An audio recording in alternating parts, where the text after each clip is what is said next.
बाजे बाबाले भनेको अस्ति खेद्लाको बदली चामलै दिनु अरे हो पर्खिए त एकछिन हो तिमीहरूकोमा खाने चामल पनि छैन ल आइज यता ल सुन त भात चाहिँ कसले पकाउँछ बाबाले नि आउनु बाबाले तँलाई तेरो आमाको याद आउँदैन आउँछ है अब भन्दा पनि त तेरो आमासँग आजकल बात मार्छस् कि मार्दैन सब फुचे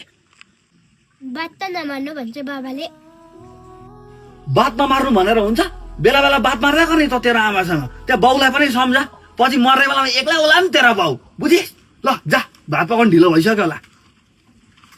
बात नमार्नु भनेर हुन्छ बेला बेला बात मार्दै गर्ने त तेरो आमासँग त्यहाँ बाउलाई पनि सम्झा पछि मर्ने बेलामा एक्लै होला नि तेरो बाउ बुझिस् ल जा भात पकाउनु ढिलो भइसक्यो होला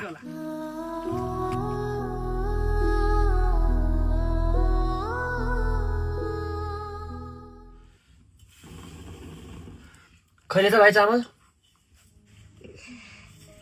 बाबा अब त आमाले जानुपर्छ होला हौ के को जान्छ तेरो आमाले तँलाई र मलाई एक्लै छोडेर गएको छैन अब एक्लै बस्छ छुट्टेर बसेर पनि त हुँदैन अरे पछि बुढेसकालमा एक्लै हुन्छ अरे त्योसँग बस्नु भन्दा त बरु एक्लै ठिक छ बाबा एकपल्ट म आफै गएर भए पनि आमा लिकन आऊँ जा भित्रबाट टस लगेर जा हुन्छ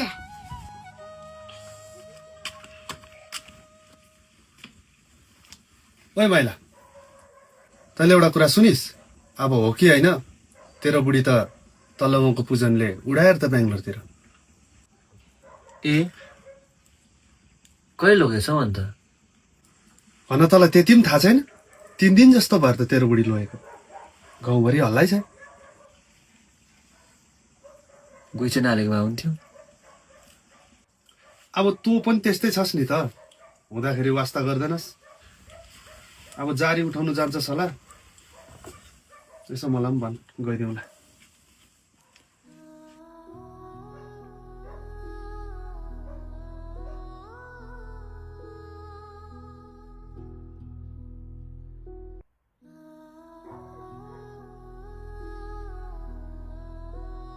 बाबा बाबा मैले आमालाई भेटेँ त ए अन्त के भन्यो मम्मी त ठिकै छ अरे नसुर्ताउनु अरे भेटेको भए ठिकै हुन्थ्यो भेटिहाल्यो अब छुट्नै पर्यो जिन्दगीको खेल छाडी जाने नै हो